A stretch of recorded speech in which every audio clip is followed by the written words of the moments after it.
Hello everybody, welcome to the last episode of Sound Design September. Before we get into the sound today, I quickly just want to thank you guys all for the support that I've been getting over this series. And hopefully you'll all stick around for the content that I have to show after this. Either way, today we're going to be taking a look into two different sounds. And really, I just made the first sound so that I could give you an example of where the second sound is useful.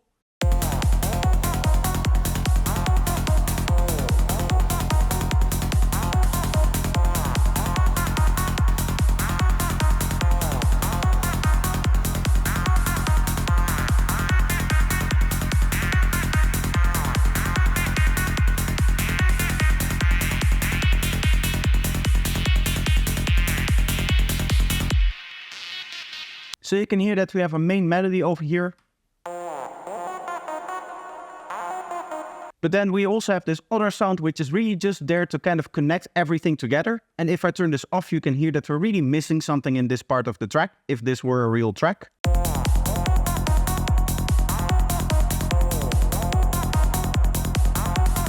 It just sounds kind of empty and lacking of energy. So that is what the second sound is for, but before we get into that, let's have a look at the first sound over here. Now this is a very simple sound. As you can see, we just have oscillator A and oscillator B going through the bandpass filter over here. And an oscillator B is providing a stereo image using 6 voices and quite a bit of detune. And then we use oscillator A for a mono component. You can also see that the level of oscillator B is set a little bit lower. And then we've set up the filter so that it's controlled by 2 different macros over here. Now we have a little bit of processing with the hyperdimension over here, as well as the distortion. And really where the magic of these kind of sounds come out from is the filter setup, where exactly you set the filter in terms of the filter cutoff and the modulation amounts on it. And then the downsampling as well, and where you set kind of the frequency of the downsampling. In this case, that is done through the drive. But if we quickly take a look into the audio effects, in Redux over here, you can see that it's sometimes also measured in frequency, because of course downsampling is simply a reduction of the sample rate, which is measured in the frequency. Anyway, after that we have more basic processing, so I have a compressor to bring out some of the frequencies. I've played a little bit with some of these sliders over here. And then we have delay, reverb and removal of the lowest frequencies, and also this slight boost over here. This is kind of the area in between where the bandpass filter is going to be active versus where the downsampling is going to be active. Let me just quickly turn off the delay and reverb and compression over here and open up an EQ. And then I can show you that there's going to be 2 main frequency areas over here. This is where the bandpass is active, and this is where the downsampling is active. So we're kind of boosting the area in between. Now, of course, part of the magic of this sound is going to be the melody and the modulation. And what I've done is I've used 2 macros. As we saw before, there were 2 macros that are assigned to the filter. So one is just for kind of like the direct movement, and the other one is for the movement throughout the whole section. So you can see that macro 2, which is the one that had the most modulation, is slowly going up over time. And then this is just doing a 1-bar movement that I've duplicated over 4 times. So this is a really cool idea because it allows you to write in a simple movement like a pattern over here, and then have that pattern change over time by just having a different automation that kind of determines the area where the pattern is moving around. So that is the first patch. That was mainly just an example to have some content in there, because I really want to focus on this patch over here. Now this is a much simpler patch. What I've done over here is I've taken a saw wave and I've randomized its phases over here. You can just right click randomize all. And then you can see we have 2 voices of detune, and we have this little bit of sidechaining action going on the level, as well as a longer release over here.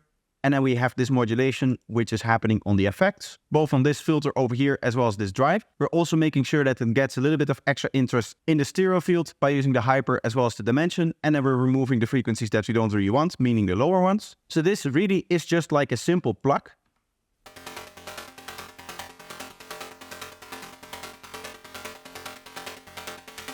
But it's really meant to just connect kind of the top drums, everything that is happening in the mid-range, to the kick and bass, because it's following that sidechain and it has that nice 16-note pattern, which is just done by triggering very small notes in the MIDI in 2 octaves, as you can see. Because of that, you're going to get this really nice cohesion with the kick and bass. It's kind of ducking away from the kick and layering on top of the bass line.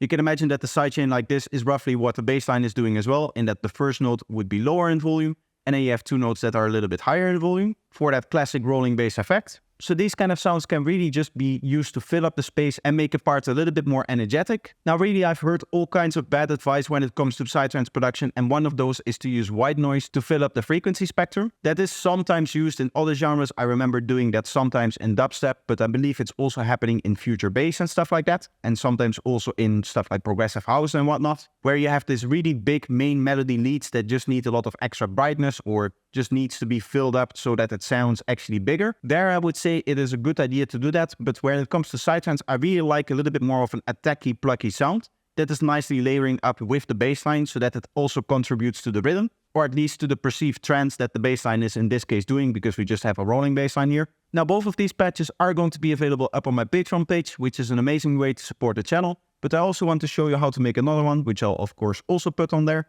because I want to show you that you don't necessarily have to do this with a saw wave. There's of course all kinds of waveforms that you can use. The saw wave again, you just randomize all over here, and yes, you're going to get a different shape than we saw before because we're randomizing, but the idea is always going to be the same in that basically the click that we see over here gets distributed along the whole wave cycle. In terms of high frequencies, I've shown before that all of the lower harmonics is kind of what makes up this energy over here.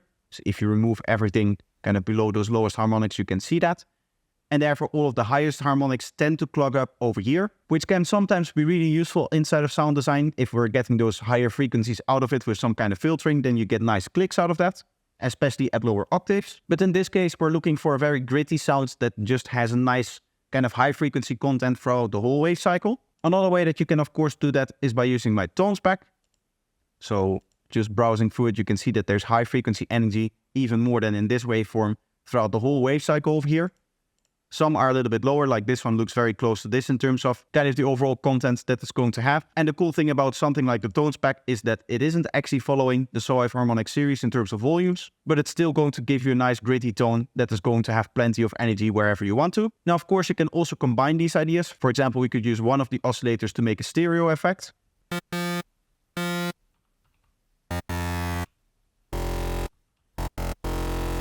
As you can hear, that lower octave is nice and gritty.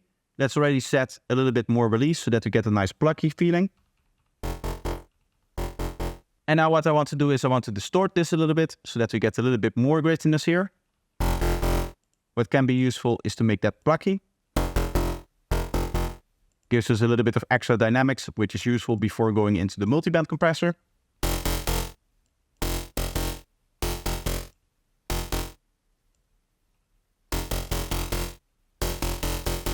Setting the attack over here in sounds like this is very important because that is going to give you more or less dynamics at the start of the sound. Again, we probably want to do something interesting with the stereo wave here.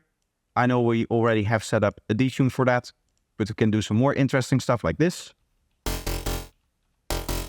And then we'll remove those pesky lower frequencies that we don't want for the sound, because we don't want that to interfere with our kick and bass, of course. And then again, we can take a MIDI like this, which is just 2 octaves, but you can also play 1 octave if you don't want that. But now we get something that sounds like this. So you can hear that we get a nice tonal sound that is really kind of filling up the frequency spectrum all the way into the high frequencies. In this case, if we want to implement that sidechain idea, that is very simple. We just set up an LFO like this. I don't like to close it all the way. I still like to hear it over here, just a little bit less. So maybe something like this. And I will just put that on both of the volumes here. And now replacing the old pads with the newer pads that we just made, we get something like this.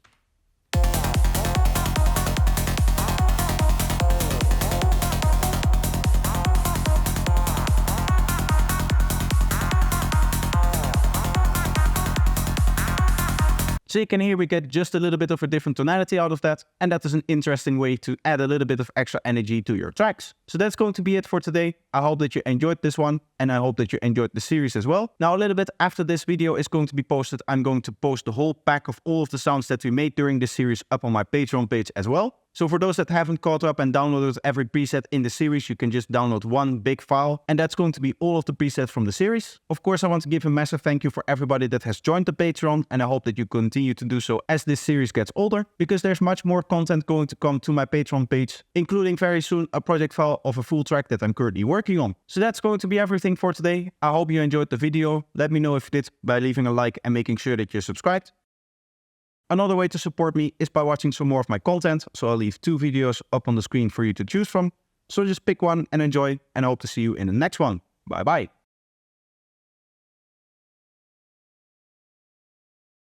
Het is klaar.